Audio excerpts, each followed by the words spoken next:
कोई कितना बड़ा माफिया क्यों न हो जाए, लेकिन एक दिन उसका अंत जरूर होता है। जेल की सलाखें भी माफियाओं के बिना सुनी रहती हैं। दिल्ली पुलिस ने एक ऐसे माफिया को पकड़ा है जिसके सिर पे 7 लाख रुपए का इनाम था। ये कितना बड़ा माफिया है, इस बात का अंदाजा इस बात से लगाया जा सकता है कि पिछले 10 महीने में दर्जन भर लूट और 25 लोगों की जान इसी संदीप काला जठेड़ी के सिर पर है।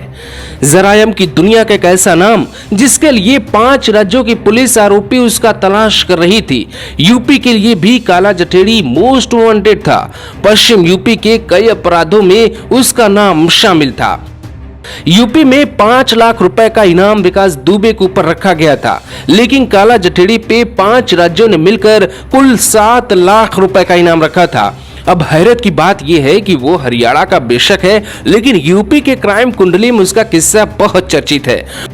अभी तक 5 राज्यों की पुलिस खोजने के लिए विदेश का चक्कर लगा रही थी। पुलिस को शक था कि वो विदेश में छिपा है, लेकिन वो हरियाणा में रहकर ही अपना गैंग चला रहा था और यूपी पुलिस ने सहारनपुर से उसे गिरफ्तार कर लिया।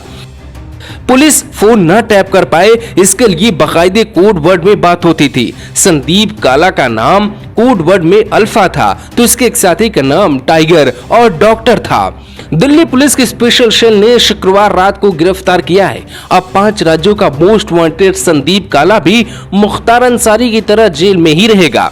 आपको जानकर हैरानी होगी कि इस गैंग के पास 200 से ज्यादा शार्प शूटर हैं। फिल्मी स्टाइल में ये गैंग जान लेता है, फिल्मी स्टाइल में ये गैंग किसी को उठाता है और फिर घटना को अंजाम देता है। हरियाणा के सोनीपत के जठेड़ी गांव से निकलकर संदीप इतना बड़ा गैंग बना लेगा, इस बात का अंदाजा किसी को नहीं था।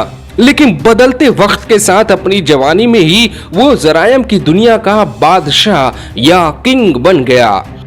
इस गैंग की एक कहानी है। जेल की सलाखें माचिस के तीली की तरह होती हैं, जब मन करेगा तोड़कर निकल जाएंगे। आपको हमारी बात पे भरोसा नहीं है, तो इसीलिए इतिहास हम आपको दिखाते हैं। साल 2020 के मार्च महीने में ही इस गैंग के गैंगस्टर कुलदीप फज्जा पुलिस हिरासत से भाग गया था, बाद में मारा गया, जबकि खुद संदीप काला हरियाणा पुलिस की कस्टडी से ही भागा था और अब करीब 1.5 साल बाद पकड़ा गया। कहते हैं जरायम की दुनिया चाहे जितनी बड़ी हो, लेकिन एक दिन खत्म जरूर होती है।